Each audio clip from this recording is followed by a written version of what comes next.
welcome to Lifesize Women in Film, the Channel 10 preview. We're here at Wormwoods Cinema to talk a little bit about the Lifesize Women in Film series that's coming up from May 19th to 25 right here at Wormwoods. We're going to be going down to the Green Bean to talk to some women producers, directors, and local critics and workers in the film industry. Lifesize has been part of the Nova Scotia College of Art and Design for the past 10 years, but this is the first year it's been brought out into the public in a week of screenings. Let's go to the Green Bean. As the original curator of the Lifesize series 10 years ago at NSCAD, how do you feel about taking Lifesize out of the Nova Scotia College of Art and Design and presenting it to the public for the first time? Lifesize Women in Film came about as a result of a lot of discrepancies in terms of the kind of information that was at the art college. And when I say that, at that time, the majority of the students were female, the majority of the faculty were male. There was a great deal of discrepancy, not only in terms of the kind of information that was presented to students in terms of the art making process, what art was all about, art history. So it wasn't just the information, but how it was being presented. And one of the things that many of us felt as female students, and not just as females, but as individuals that took themselves very seriously in their reasons for studying art or design or crafts very seriously, is that we wanted to make what was invisible visible. We were not there sort of on our free time doing something as a hobby, waiting for something else to happen. One of the things that I felt was a really important and very valuable device at getting information to the smaller community within the college as well as outside was the use of film, both as a recorder of past information as well as a contemporary device in terms of just studying the relationships of in terms of society, in terms of various art issues, whatever. One of the things that came up time and time again, especially in the art history courses, was a significant question that had also been raised by a graduate student about 2 years previous to when the series started, was why are there no great women artists? And the response was, well, women don't make art, or women's art isn't serious, or women's art is just female art.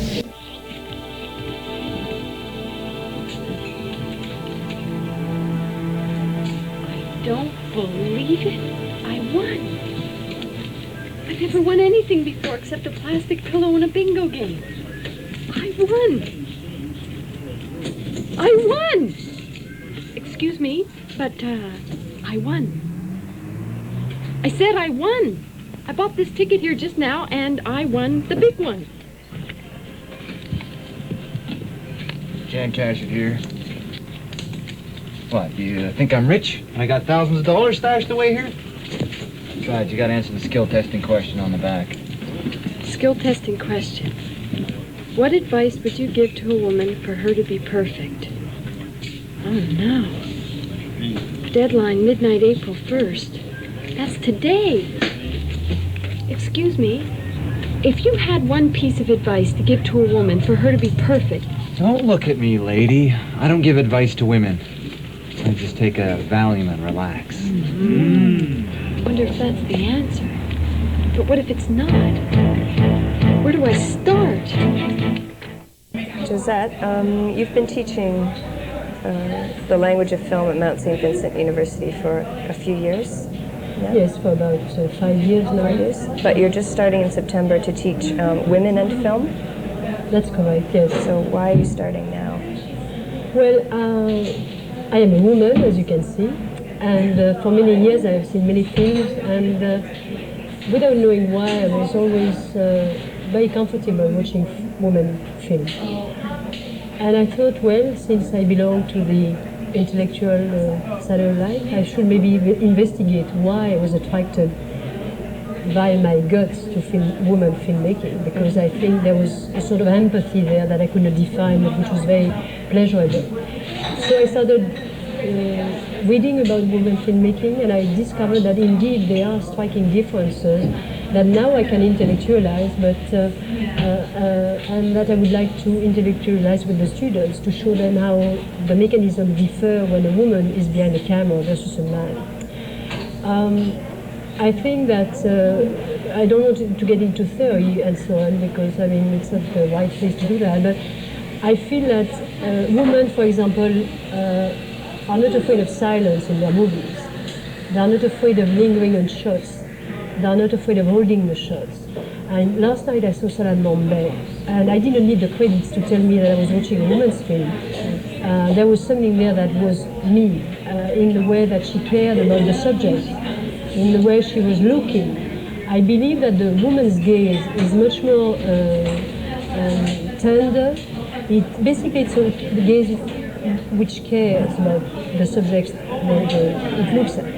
And to me, when you see a man's film, often the editing is very sharp, it's very quick, and it has to, the film has to talk, it has to go quickly, it has to dictate. And this is something I don't find in women filmmaking, and I think it's maybe because women usually are not supposed to be listened to, they are supposed to listen to. So when they took a camera, they knew how to listen to and how to look. That's why I would like to teach women film. And I'm sure that Lulu is here may agree with what I said. As a woman filmmaker, do you agree with Joesette? To a certain extent, to almost a complete extent, I'd agree. Then I was just thinking of Triumph of the Will, which was a short film that was made by a woman who was working in Nazi Germany, and it was to promote Nazism. So there are the odd exceptions. But I think it's true primarily what Joesette is saying, that there is a different approach to filmmaking that women use. But in the same way that you can't generalize that all women politicians are different than male. I don't think you can make a universal statement, but I find it really interesting what she's saying. And in the local film community, do you see women being completely accepted into the film industry, or having to, perhaps, as some people have said, adopt a male attitude to become accepted in the film industry here? Well, it's interesting. I guess there aren't a whole pile of filmmakers in the region that are women. Camera people, for example, are 15 to 1, and those statistics go all the way through film industry. I mean, you are the only woman filmmaker who's produced a feature here, as far as I know. Well, I was reading some statistics. The climate is changing so fast. In the States, for example, prior to 1980, 0.1% of the films made in the United States were made by women. More recently, since 1980 to 1985, the figures had gone up to something like 15%. And I think in Canada, in this last year, we probably have 15 or 20% of the films in Canada, feature films, were made by women. And there's a rising tide of women who are involved in independent production, shorter films, teaching film, various capacities. So I think that figure will increase. But personally, I haven't found necessary to adopt a male kind of behavioral pattern, though I do wear bow ties and ties, but they're usually not something that men would wear. But I've found to the opposite, that there are certain things that have made it, certain situations where it has been easier being a woman in this country, in this climate, at this time, than if I was a man, because of women's film festivals, for example. One job I got was because I was a woman, and they wanted to hire a woman as opposed to a man. Yeah, to address the inequality. Alors il s'appelle Julien, ce garçon, vomissant. Son regard m'a troublée, surtout quand il m'a regardé chanter. Ça m'a fait mal. On ne pouvait pas avoir l'air plus minable qu'il était, et je l'ai trouvé magnifique. Je voulais déjà le revoir. Alors je suis allée traîner vers le lycée, un peu chercher Lucie, en espérant tomber sur lui. Et puis c'est arrivé autrement. C'est lui qui est tombé sur moi. T'aurais pu regarder, merde! Ça va? T'as rien? C'est cool, Jean. Ah, c'est toi. Et c'est toi quand même. Alors tu vomis, tu casses la figure, toujours quelque chose. Oh, vous, la conduite, ça va, hein. Merci bien. T'es sûr que tu veux pas que je t'emmène à la pharmacie ou un café? Ah ouais, un café, je veux bien. Bon, Tirez-vous, c'est pas le cirque.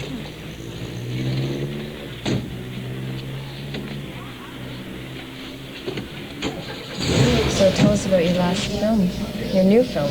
It's a first feature film after making about 6 short films.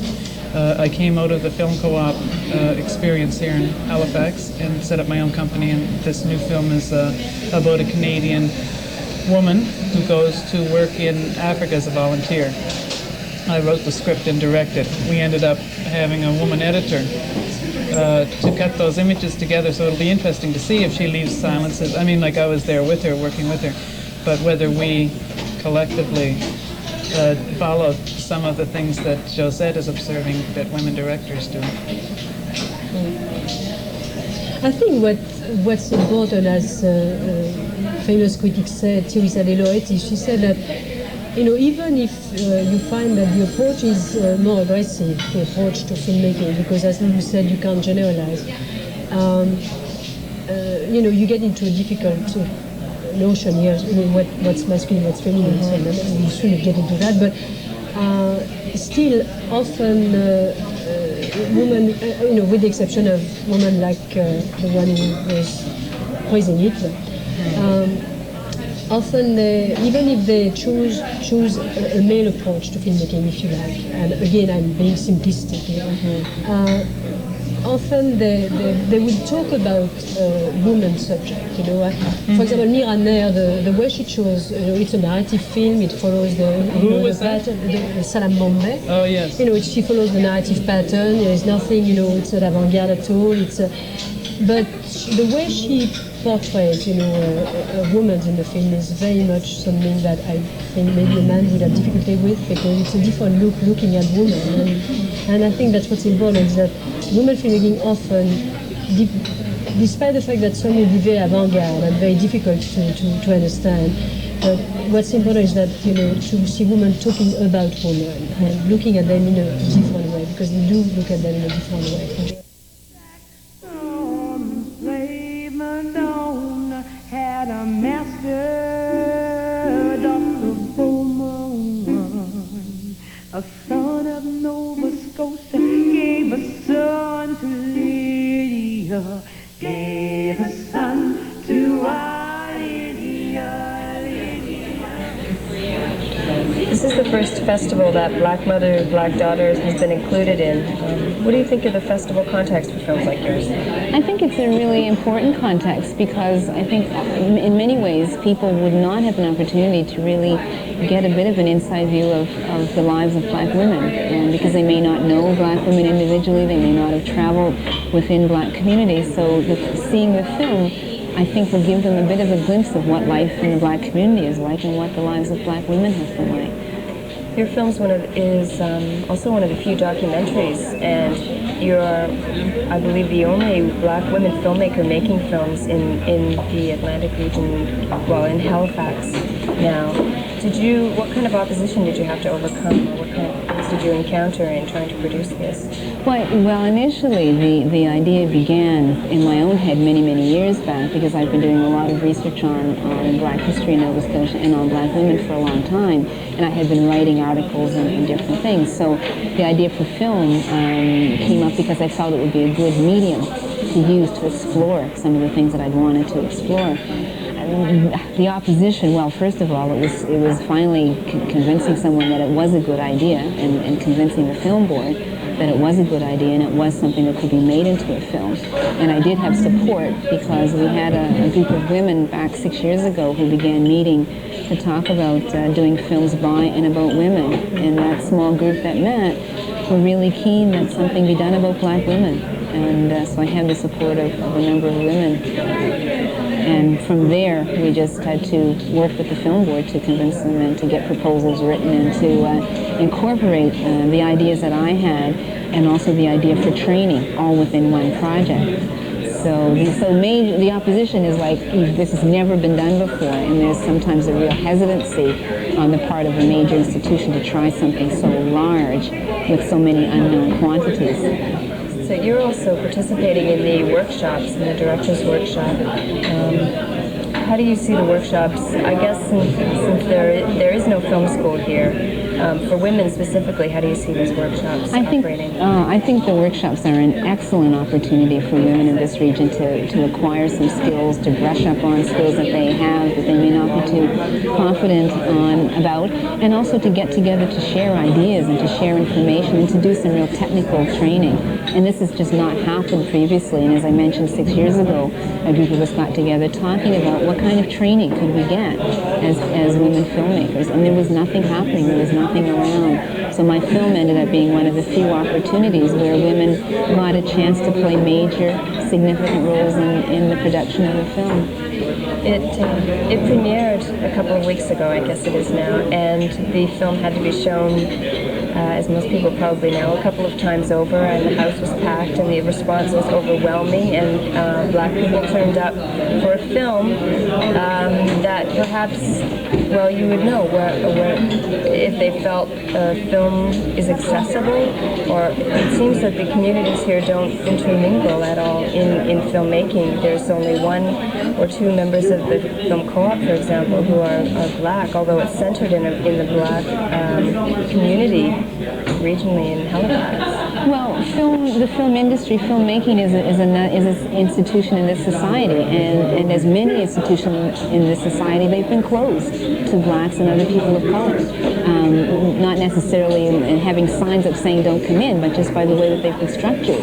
So I think the fact that this film was made is an indication, is a sign that things have to change, and the community is supporting that change. And in terms of the people who turned out, it wasn't just black community people. There were 1,200 people in total. The majority were people from the black community, but there was a really eclectic audience. It was just quite amazing, and people have continually told me they've seen nothing like it in Halifax for the last number of years. What do you think of the idea of combining a film series with workshops into one event here? Well, it's a novel idea. I'm sure it's a real challenge to the organizers to try to address all the kinds of needs that the people who might be wanting training want, but also to provide a series of films that are going to interest the public, provide them with some stimulation, provide them with new ideas. So I think it's really a good idea, and I hope that it will be successful and that Lifesize will try it again. Because especially in terms of the training, I think that's really an excellent opportunity. And now hallelujah, These a cappella singers call themselves For the Moment. They are storytellers who sing of the living spirit and survival of black women in Nova Scotia. Songs like Lydia Jackson expand our oral tradition and help us to reclaim our history. The group's leader is Delvina Bernard. I've been so blessed to be able to have an opportunity to express something in me and in so many women who feel the same thing, and have an opportunity to stand up and say, look, hey, because we don't have opportunities to do that, stand up and say, we're still standing here, and it's because of what all of these other women have done throughout the generations, from the time they've landed on the shores of Nova Scotia up till now, that I am able to physically stand here and sing and tell someone, this is what these women before me have done. Germaine, do you see the need for women filmmakers to be supported and addressed, or do you think it's now, in 1989, an individual issue? Oh, definitely. I think that there has always been and continues to be a need, not only for the celebration of films made for, by, and about women, but there's also a very real need for women to be in an environment wherein their culture, filmically, can be expressed, can be discussed, and that the network be established and maintained. It's no different than for the film industry in general. So you don't see, when Lifesize started 10 years ago, there was an acknowledged need. Now there have been mixed feelings expressed in the film community about the need for an event such as Lifesize, and the idea has popped up occasionally that Lifesize excludes men. I don't think it should be seen as an exclusion of men. I think that it's just a need for women to be together, to share ideas, concerns, and to also celebrate each other's achievements. I think that's something that men do. I don't know why it's so difficult to encourage or to see women having the same needs. Do you see any specific obstacles for women trying to make films here, or do you have, in your experience as the regional Atlantic director of the National Film Board, see it as an equal turf now? No, it's certainly not an equal turf.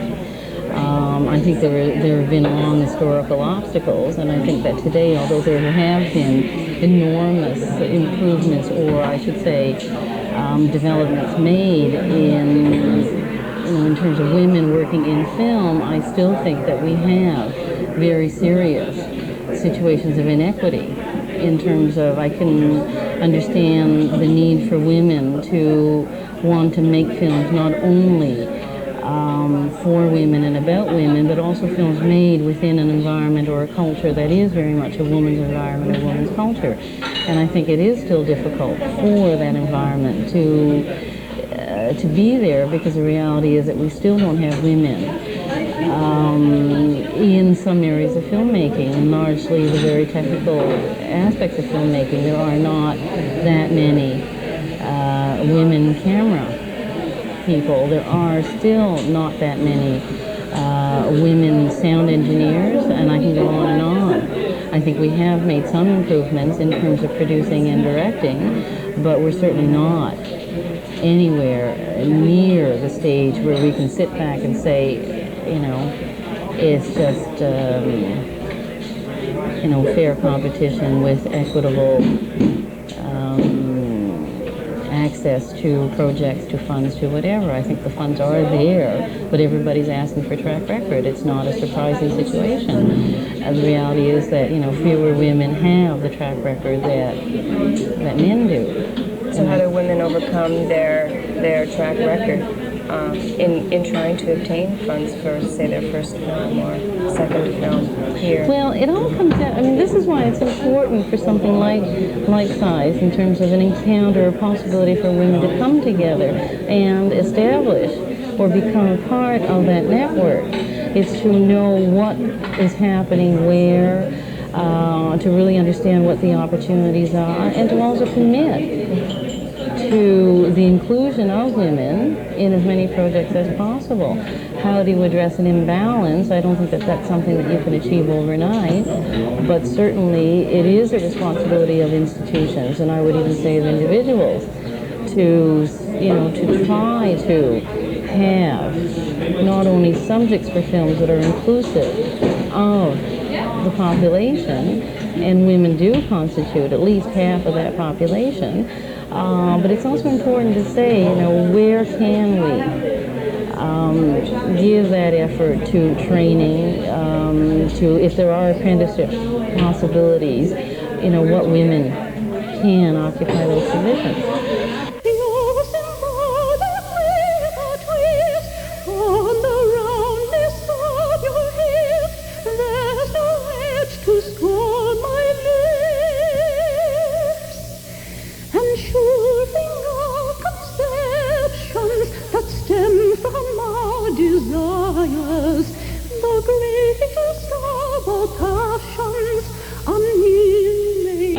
Cathy, how did you get involved in bringing Lifesize out of the Nova Scotia College of Art and Design as a film series and workshops?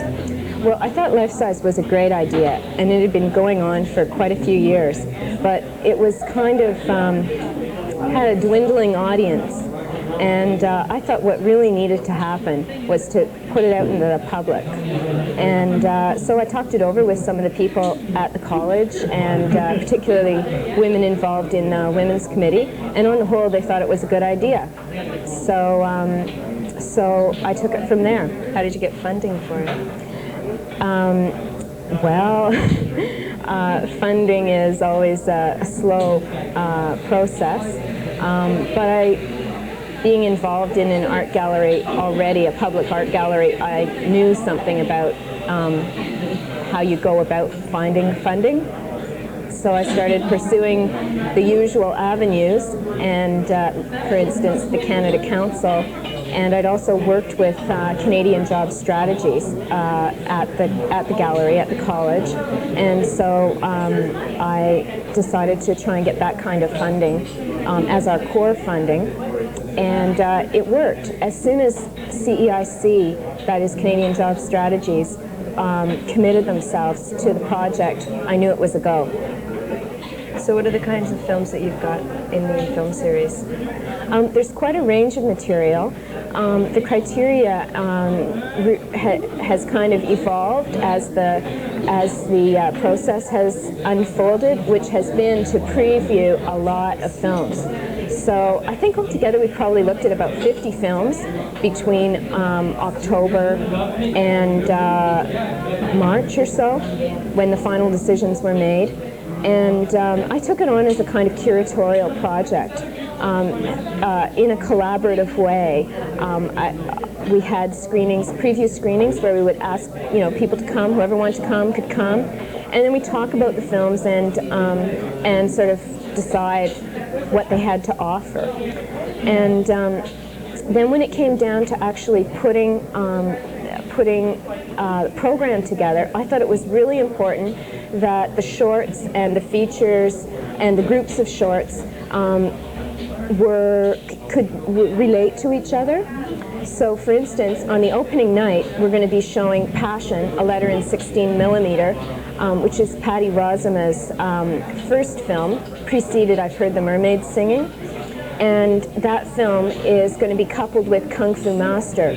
Both of them deal with issues of desire and passion and the difficulties in interpersonal relationships. Do you think the whole series is accessible to the public or just for women? Oh, I think the film series is a really will be of interest to a lot of different kinds of people. I think different films are going to appeal more to one kind of person than another kind of person. But I think it's balanced in such a way that there's there's some more conventional material, there's some really quite experimental material, like Damned If You Don't, and I Need a Man Like You to Make My Dreams Come True. So I think there's really quite an interesting mix of material, and I think the more of the films that people can see, the more they'll get out of the series. And so thanks. I hope you'll all buy passes. Do you have your pass? Thanks. So happy. Promise you'll never leave me? Don't worry, darling. I'm not about to let you go now.